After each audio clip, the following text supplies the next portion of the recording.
Você sabia que as táticas que o inimigo sempre usa para tentar parar uma edificação, seja ela a edificação de uma nação, seja ela a edificação de um contexto espiritual, elas são sempre as mesmas desde 600 anos antes de Cristo?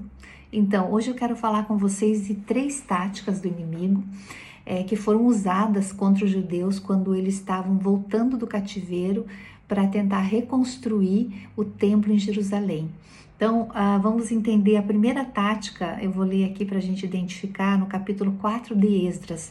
Vai dizer assim: ouvindo os adversários de Judá e Benjamim que os que voltaram do cativeiro edificavam o templo ao Senhor Deus de Israel, chegaram-se a Zorobabel e aos cabeças de famílias e lhes disseram: deixai-nos edificar convosco, porque como vós também buscamos o vosso Deus.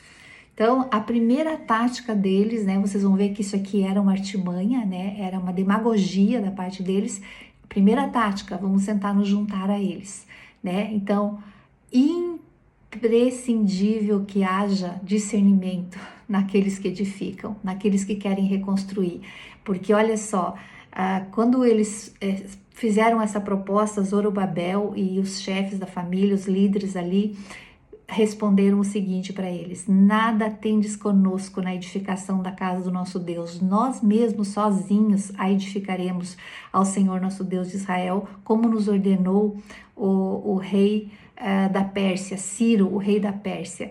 Tinha dado um decreto autorizando eles a reedificarem. Então, eles sabiam que eles tinham legitimidade para aquela construção e ia ser difícil eles barrarem. Então, eles falaram: vamos nos juntar a eles.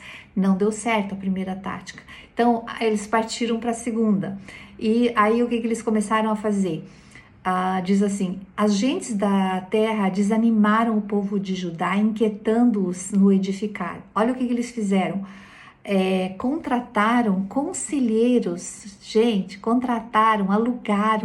alugaram contra eles conselheiros para frustrarem o seu plano todos os dias de Ciro, rei da Pérsia, até o reinado de Dario, rei da Pérsia. Durante todo o reinado, quer dizer, todo o mandato daquele rei, digamos assim, eles ficaram perturbando, embora fosse legítimo o que eles estavam fazendo ali. E aí, o que eles fizeram? Perturbaram durante todo o reinado, né? Tentaram impedir a reconstrução. E aí, quando mudou o rei, né? Eles aproveitaram para daí vir com a terceira tática. E aí, no princípio do reinado seguinte, eles escreveram cartas usando a tática final, né? Dando a última cartada, com acusações. Eu vou ler um trechinho aqui da carta para vocês verem qual que era o argumento acusatório, né, que eles colocaram na carta. Diz assim, ó: saiba ainda o rei que se aquela cidade se reedificar e os muros se restaurarem, eles não pagarão direito os impostos e os pedágios, e assim causarão prejuízo ao rei. Agora, pois, como somos assalariados do rei, não nos convém ver a desonra dele, por isso mandamos-lhe este aviso. Então, eles começaram a acusar, usando o argumento, os tributos, os impostos, dizendo: olha, rei, se esse povo reedificar, eles vão prejudicar os impostos, não deixa eles continuarem, barra esse povo, porque eles estão prejudicando o teu reino com a arrecadação. E aí, me chama a atenção aqui, a minha Bíblia de estudo, ela tem, ela traz o sentido hebraico, a palavra no original para assalariado, que aqui diz que eles eram assalariados do rei, por isso eles estavam ali preocupados em avisar o rei. O sentido desta palavra no hebraico diz assim, que eram os que comiam sal no palácio. Olha que interessante, né? Isso me reporta para Daniel, nesse mesmo contexto, Daniel e seus 3 amigos, quando foram cativos para a Babilônia, quando inicialmente Nabucodonosor invadiu a Jerusalém e destruiu o templo. Ele propôs no coração dele não se contaminar com o manjar do rei, e ele fez a proposta para que o mordomo do rei então servisse só legumes para eles. E por que ele fez isso? Qual é o sentido disso? Olha como tem ligação com isso daqui. Porque nos manjares do rei, eram naqueles banquetes que eles colocavam à mesa a sua glória, os seus preceitos, sua visão de mundo, tudo que eles queriam em termos de atuação ali naquele reinado, era apresentado nos grandes banquetes, né? Então, eles decidiram, Daniel e seus 3 amigos, não comerem do sal do rei, né? Porque o sal deles era o sal do nosso Deus, era a fé que eles tinham no Deus deles, no Deus de Israel. Assim como Jesus disse que nós, os seus seguidores, devemos ser o sal da terra. Então, eles fizeram todas essas acusações perante o rei, e o rei, eles acusaram de sedição, fizeram uma série de outras acusações, que eles eram rebeldes, enfim, uma série de acusações, e aí intimidaram o rei, e o rei mandou parar a obra. Só que teve um remanescente fiel que não desistiu, que continuou lutando, insistindo, persistindo, mesmo com pressão, mesmo com acusação, eles não desistiram.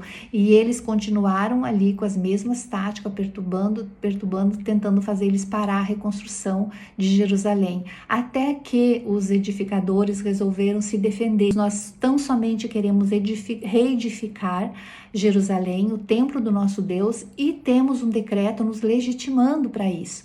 E aí, então, o rei Dario vai levantar nas crônicas lá e acha esse decreto, que era legítima aquela obra que eles estavam fazendo. E aí, então, ele não só chancela, né, que eles realmente reedifiquem o templo, como também, amados, ele dá toda a provisão material que ele ordenou, fez um decreto que se dessem toda a provisão material que eles precisavam. Olha que tremendo. Eles ficaram 15 anos perturbando, né, durante todo o reinado de Ciro, e até que se levantou nos altos, que foi no ano 522 a.C., e aí foi chancelado, então, a autorização deles.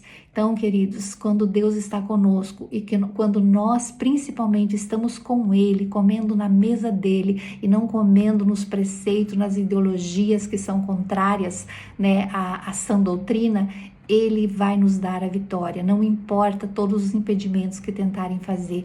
O Senhor, quando está na reconstrução de uma nação, quando está na reconstrução espiritual de um povo, Ele é fiel para dar a força, a ajuda e inclinar toda a situação, todos os poderes, todos os domínios de acordo com o seu querer, porque Ele reina sobre as nações, Ele reina sobre a nossa vida e Ele tem poder sobre todas as coisas. Então não desanimemos, tenhamos esperança, tenhamos fé, porque esse povo de Israel, o povo judeu, é uma referência, é um exemplo para nós de luta, de resiliência, de persistência, e nós estamos também enfrentando situações semelhantes aqui na nossa nação, mas não desanimemos, confiemos, nos fortaleçamos no Senhor e renovemos a nossa esperança. Amém?